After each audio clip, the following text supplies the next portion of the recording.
The beats, the flow, the rhythm. All movement starts from the streets. Streets A&R Podcast.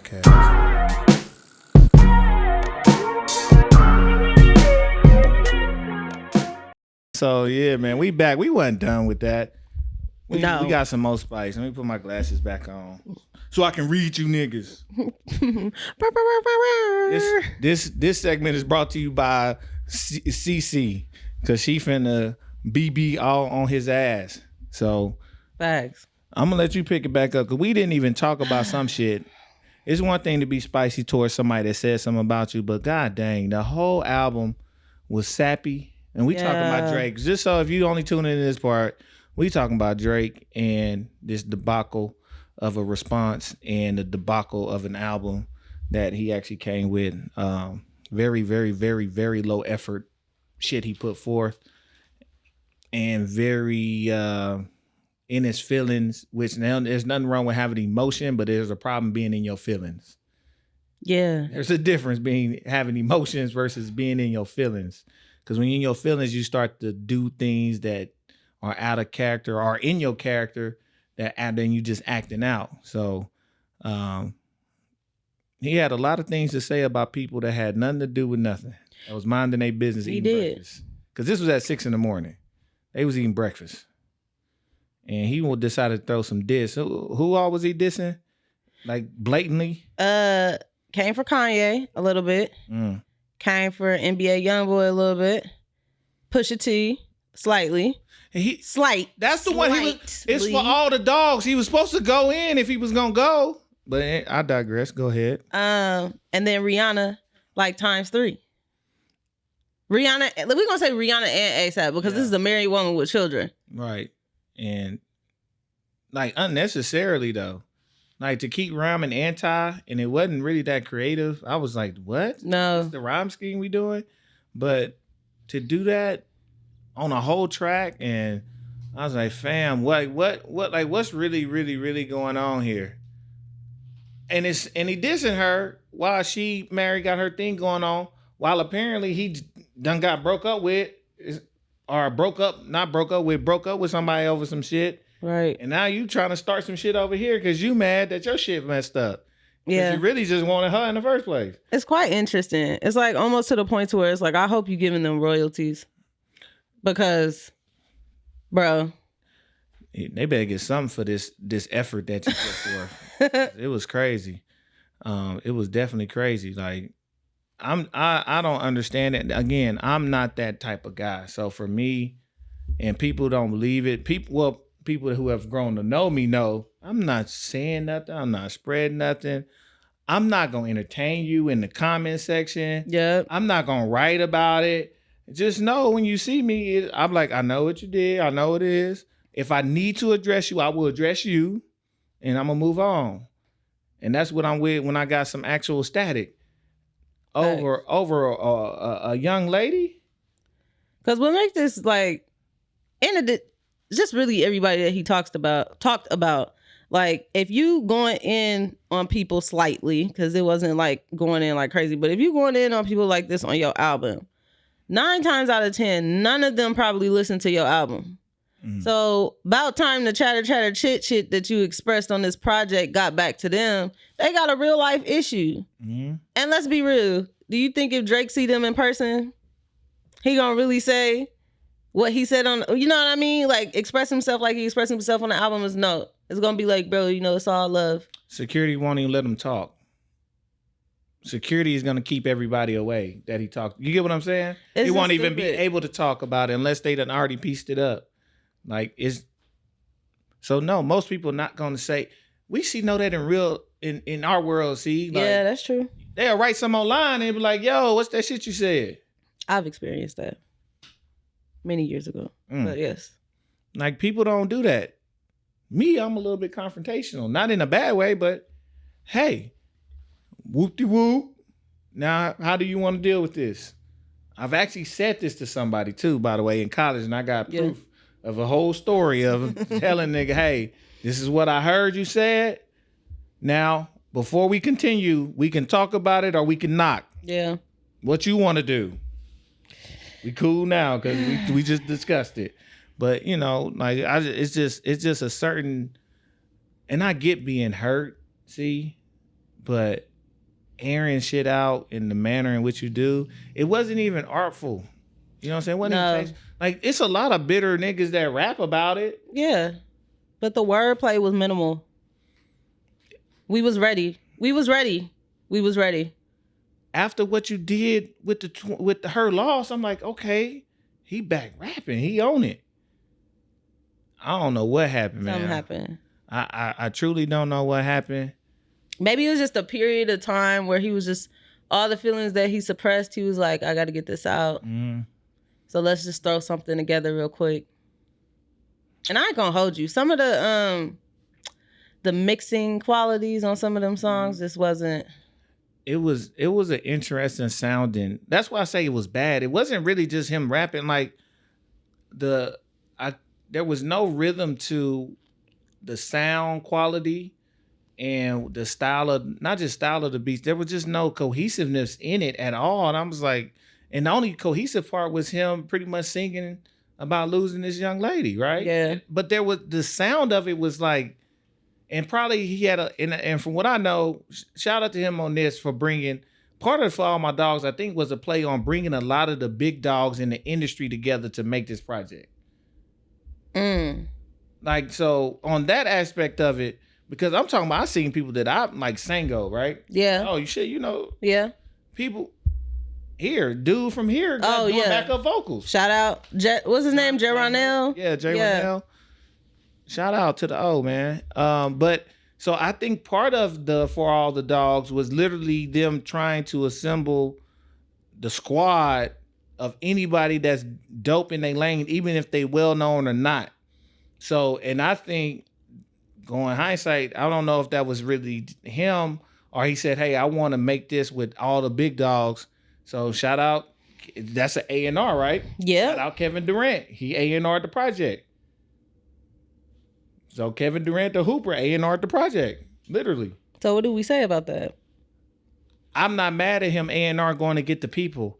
I just think the product that was put out when they was in the studio, I don't think Kevin had nothing to do with that. Yeah, shoot, if I'm bringing the people, I want to hear something. Yeah. So Drake, you need some more arrangers and ears, call your girl up. Because we ain't got no issue with you, but come on now. She said all that shit earlier. She got an issue with you. Not an issue, but nah, we know. We just know what it is. No, know yourself. Yeah, we know what it is. It can be business, but you know, it's whatever, man. So it's. I was just thoroughly disappointed. I don't, you know, it just sounded. I'm like, okay, all right, let's get the benefit of the doubt of the people. Let's say Uncle Joe Hayden, and again, go watch the first hour and 20 minutes of that show. They weren't hating. That nigga literally said, I like the project. No. He just said, stop fucking a 25-year-old girl. Leave him alone. This is true. Get some your age. Ish. Closer. I like these conversations because, yes, we are not pleased with the product. We are not pleased. However, on one hand, what I do commend Drake for is staying current with the trends and with the times. However, just because you're staying current does not mean that you have to stoop to low levels just to fit in. Hey, sometimes currents go in the wrong into the wrong body of water now. And this is true. So a current can take you in the wrong place. And some of the current he did, there's so much good. Again, it was people on the project that are current, that are fly as shit. Yeah. That maybe should have had even more input on, like, hey, on my song, let's do this and whoop-de-whoop-de-whoop and get to it. Like, because there's some current shit that's super fly. I was just having an argument. Not argument. I mean, somebody said something on Facebook. I had to give my 2 cents. And they coming back at me like, nothing bad, but just like, you know, it ain't about your taste in me. I'm like, it ain't about my taste. There's fly current niggas now. Yeah. Music ain't bad. The music industry and what they pushing is bad. Mm-hmm. It's hella good dope shit out here. It's hella youngsters out here that's really fly, that's really dope and creative, Really like doing it. super. Yeah. Trust me, hey, the last episode of the year, I'm gonna get to it after I get my list of top projects. You're gonna hear some of them names anyways. But I'm like, but go get them. Yeah. Use all of that. It don't gotta be just this real crazy ass sound we got going on right now. Yeah, it's interesting. It's on the crash and burn. That's why I love it. It's about to crash. It always does. Right. Every sound, every young nigga sound that's not like talent based goes fades. It takes about 2 years. It comes and it goes till the next one. But the people who are consistent in their talent and stay in their lane, but are stay in their creative selves and are creating, they always last. Yeah. Facts. You know what I'm saying? Like, it's people that's going pop, people that's going in other directions, people that's going rock. Like, shout out to like my girl Rico Nasty. I love Rico Nasty. She started out as just a hard ass, like super DMV style, boom, boom. But she like, well, this sound is really similar to rock. She like that shit. She like the aspect, the other aesthetics of it that come with like Rockstar. And she went to the pop rock side of it. And she does that for real. That's like her. Yep. She's creative in what she does. She's gotten better in how she even delivers and how she actually raps and produces the music. So I'm like, there's people who do this shit for real. No fact. Same with Brent Faiyaz and Sonder. I mean, well, he went the opposite way. I'm sorry. DMV, but but it's still something about Brent that still encompasses nostalgia, like with just old school sounds, but he sings to relatable experiences, everyday experiences. So the people rock with him. The people rock with him. I could not rock with his music, but the people rocking with him heavy.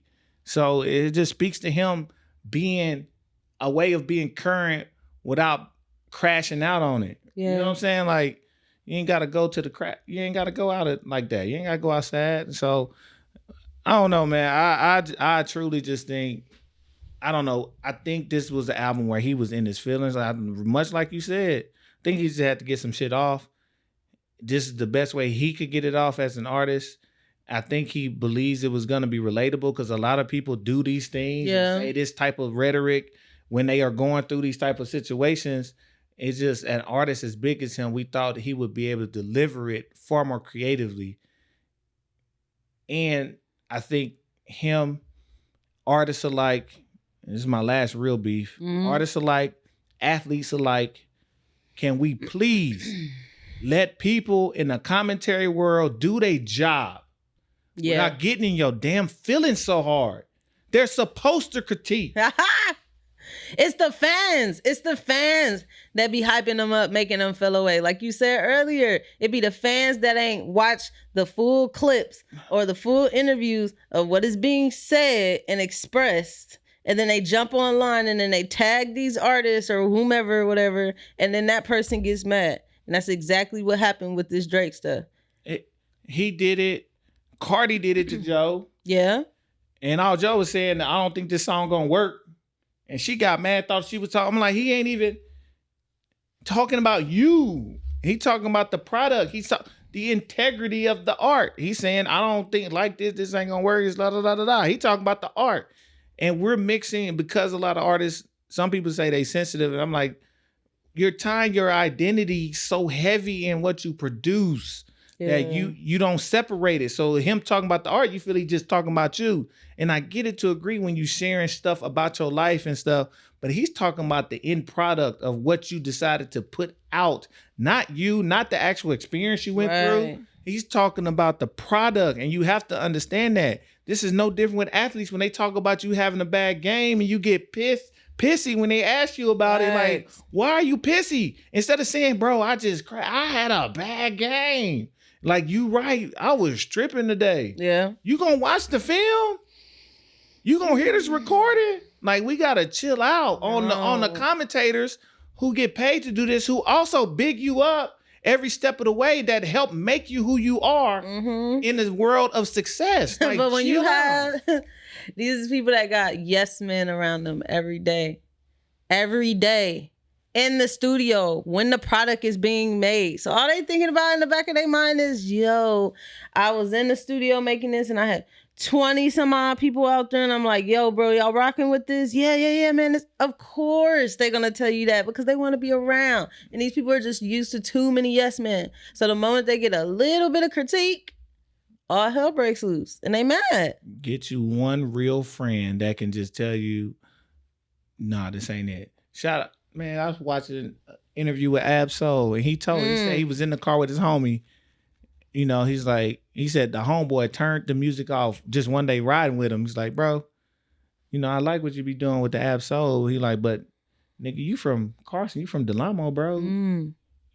Why don't you give him the shit where you from? Yeah. And then said he turned the music back on to act like nothing happened. And that's why and he said, Ab said that shit stuck with him like, yeah, I'm stupid, but like I am this. I'm not just this lyrical miracle nigga, conscious gangster. I'm from this. I'm from the set.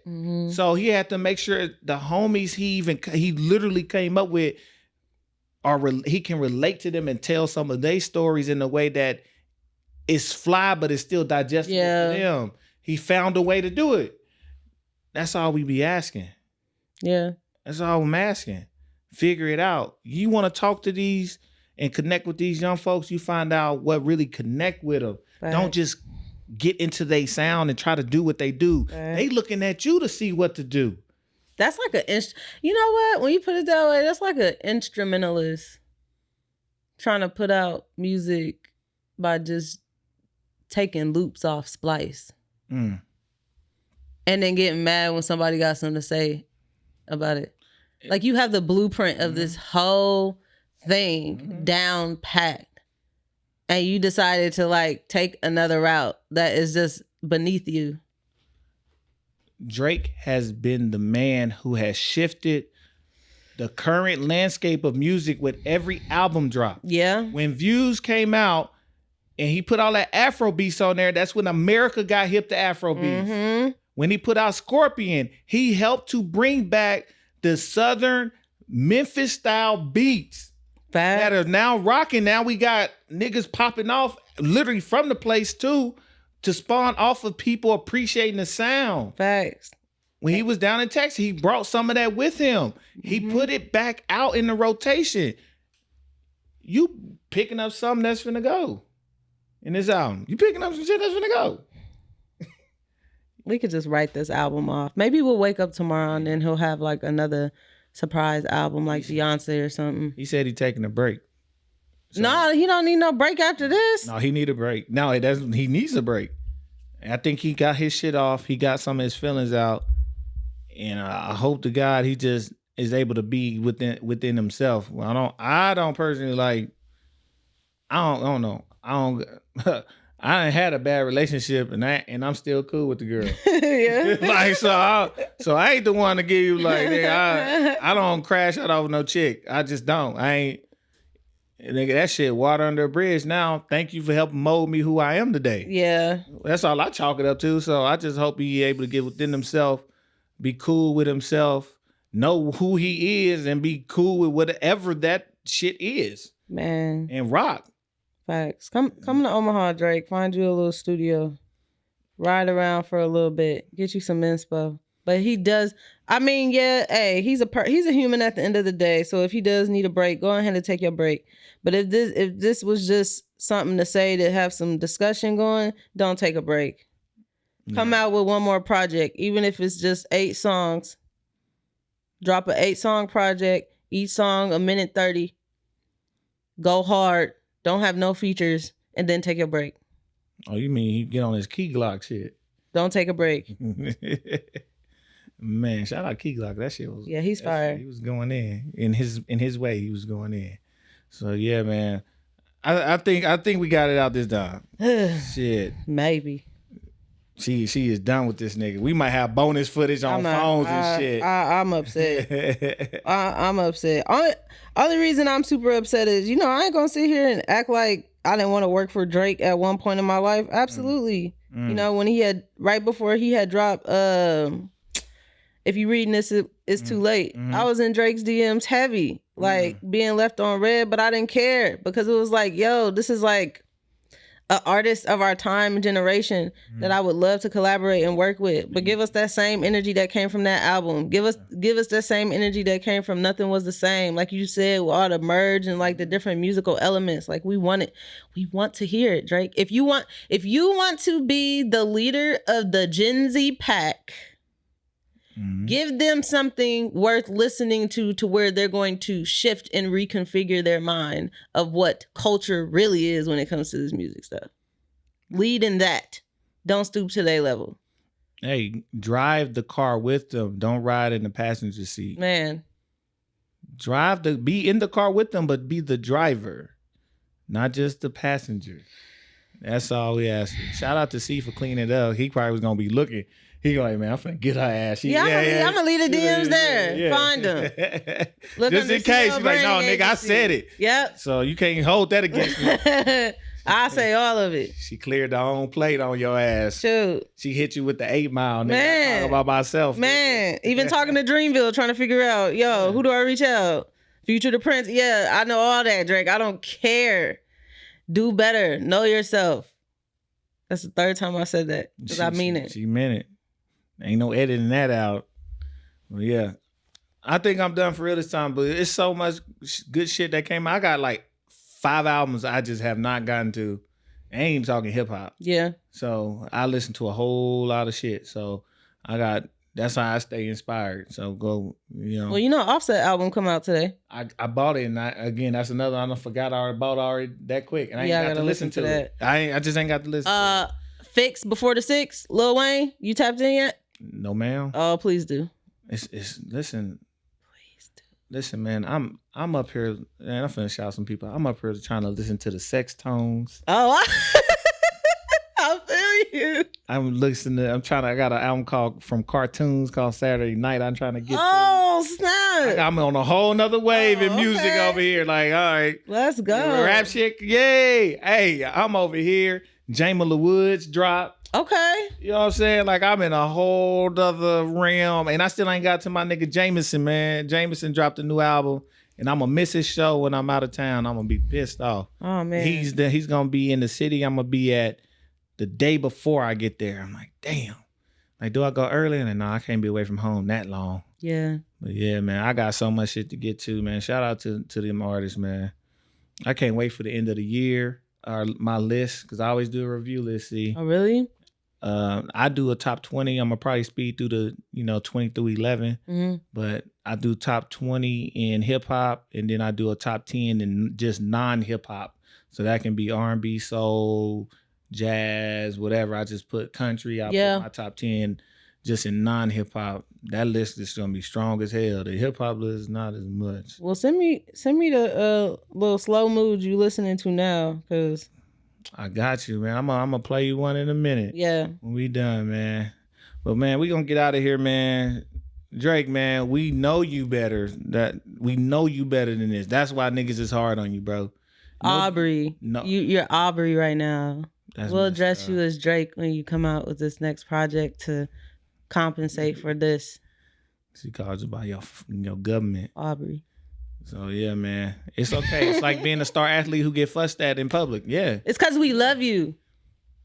What she said. Is it? We do. Joey loves you too. He definitely do. Joey loves you. And I understand it hurts your feelings, but he really do, like, from what I know, he do fuck with you for real. All this other shit is just music business shit, but he fucks with you, bro. Like, so I don't know what to tell you. I mean, all this shit, everything can always be squashed with a phone call. It can. Or a pop-up. It can. Especially if you popping up with the intentions of understanding and not malice. Yeah. If you coming up with the intentions of understanding, it's always gonna work out. Even if it don't suit you, you be like, no, we are done. Cool, but you know what it is and you good. So come with the good intent. Well, just with some intentions. Come with it. Y'all, Drake, you and Joey need to go have a couple lemon drops at Nobu in Malibu on the patio section, overlooking the water. Make it tranquil. Make it peaceful. And if not, just go to Starless, Joe. Or go to Joe's new spot. What's the new spot? I don't know. They don't say the name. In LA? No, they in New York. Oh. Pull up on me. Is what Joe said. Just pull up. He'll invite you in. Pull up on me. That'd be beautiful. It would be for the culture, for them. And if they recorded it, oh my God, that would be beautiful. Even if it was intense, just set up a camera. For them, just do what you do, but handle it. Handle your business. But yeah, man, we gonna get out of here. We gotta go support the homies out here in the city, man, doing big things. So, man, we gonna get up out of here for real, man. Again, Streets A&R. Hopefully this gonna be that bonus material. I'm gonna tell the little homie this bonus. We're gonna drop this a little later. But, man, make sure y'all stay tuned. We got a lot of big things coming up. You definitely gonna see your girl see a whole lot more moving forward, man. So rock with us, man. Streets A&R. That's Streets A&R on all platforms. You can hear us on everything but Apple. And you know where to find us, man. Y'all know what to do, man. Let's get it. Stay an assassin. Stay creative. Get out your feelings. Get to it. And know yourself. 4. Out, man. Peace. The beats, the flow, the rhythm. All movement starts from the streets. Streets A&R Podcast.